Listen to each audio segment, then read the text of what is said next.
नमस्कार मित्रांनो, मराठी विचार या चॅनलमध्ये आपलं स्वागत आहे। काही झाले तरी संध्याकाळी या 5 वस्तू कोणालाही देऊ नका।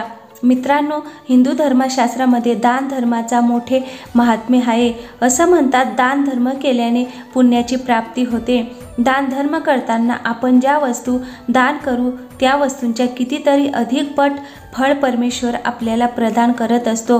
मात्र मित्रांनो, जरी हे खरं असलं तरी सुद्धा काही वस्तू अशा आहेत की ज्या आपण दान म्हणून अजिबात देऊ नयेत। या वस्तूंचं दान कदापिही करू नये आणि विशेषतः संध्याकाळी म्हणजे सूर्यास्ताच्या वेळी या वस्तू अशा 5 वस्तू आपण चुकूनही कुणाला दान करू नये किंवा उधार देऊ नयेत।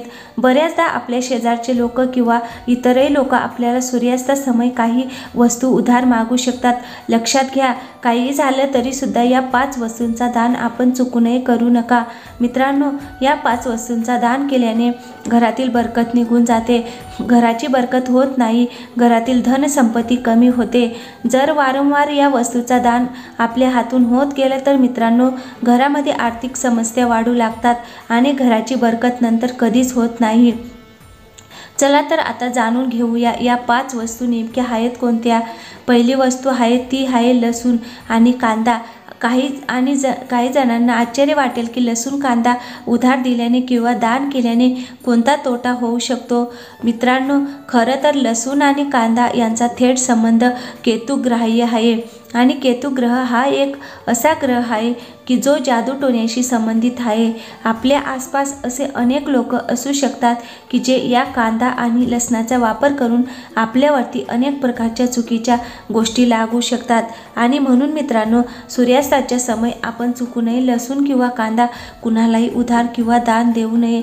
सूर्यास्ताच्या वेळी कांदा आणि लसणाचे दान करणे हे हिंदू धर्मशास्त्रानुसार अत्यंत अशुभ मानले जाते। दुसरी गोष्ट आहे ती आहे हळद। अनेकांना या गोष्टींबद्दल माहिती असेल। मित्रांनो, हळदीचा थेट संबंध हा ग्रहाची असतो।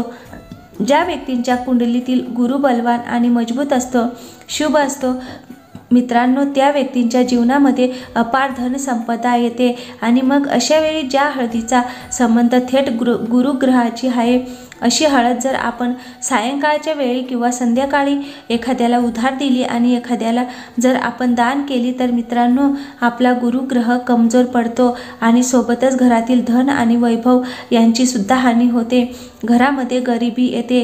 तिसरी जी वस्तू आहे ती आहे पैसा, धन। अशा वस्तू की ज्या मौल्यवान आहेत, मग सोने असेल, चांदी असेल, या ज्या वस्तू आहेत मित्रांनो, या वस्तू कधी आपण संध्याकाळी देऊ नये। लक्षात घ्या, अनेक लोकांना याचा अनुभव आलेला आहे की संध्याकाळच्या वेळी लोक आपला मुख्य दरवाजा उघडा ठेवतात आणि याचं कारण म्हणजे संध्याकाळची वेळ, सायंकाळची वेळ ही माता लक्ष्मीची आपल्या घरामध्ये प्रवेश करण्याची वेळ असते। संध्याकाळच्या वेळेस माता लक्ष्मी आपल्या घरामध्ये प्रवेश करते आणि मित्रांनो, जर याच वेळी आपण आपल्या जवळील धन, पैसा किंवा सोने नाणी या गोष्टी जर एखाद्याला देऊ केल्या तर मित्रांनो, त्यामुळे माता लक्ष्मी रुष्ट होते आणि ते आपल्या घरात टिकत नाही।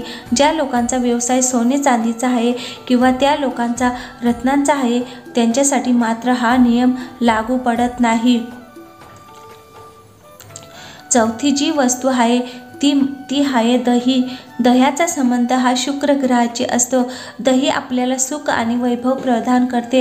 हिंदू धर्मशास्त्रामध्ये तसा उल्लेख आहे आणि म्हणून मित्रांनो, सूर्यास्ताच्या वेळी आपण कोणालाही दही देऊ नये आणि दह्याचे दान करू नये। सूर्यास्ताच्या वेळी जी व्यक्ती दह्याचे दान करते किंवा एखाद्याला दही देते त्या व्यक्तीच्या जीवनातून सुख आणि वैभव या दोन्ही गोष्टी कमी होतात। सुख आणि वैभव या दोन्ही गोष्टींपासून ती व्यक्ती वंचित बनते। शेवटची आणि सर्वात महत्त्वाची जी गोष्ट आहे ती आहे दूध। अनेक जणांना आश्चर्य वाटेल, मात्र दुधाचा थेट संबंध भगवान सूर्यदेव आणि चंद्रमा म्हणजेच चंद्रदेव यांच्याशी आहे। भगवान श्री विष्णू आणि माता लक्ष्मी यांचा सुद्धा संबंध हा थेट दुधाशी जोडला जातो आणि म्हणून सायंकाळी किंवा सूर्यास्तासमयी आपण चुकूनही दुधाचे दान करू नये। मी यापूर्वी सांगितलं आहे की ज्या लोकांचा दुधाचा व्यवसाय आहे अशा लोकांसाठी हा नियम अपवाद आहे। संध्याकाळच्या वेळी किंवा सायंकाळच्या वेळी दूध कुणालाही देऊ नका, अन्यथा घरातील बरकत निघून जाते। तर मित्रांनो, कशी वाटली तुम्हाला ही माहिती आवडली असेल तर व्हिडिओला एक लाईक करा आणि चॅनलवर नवीन असाल तर चॅनलला सबस्क्राईब नक्की करा. व्हिडिओ पूर्ण पाहिल्याबद्दल तुमचे मनपूर्वक आभार. थँक्यू. धन्यवाद फ्रेंड्स.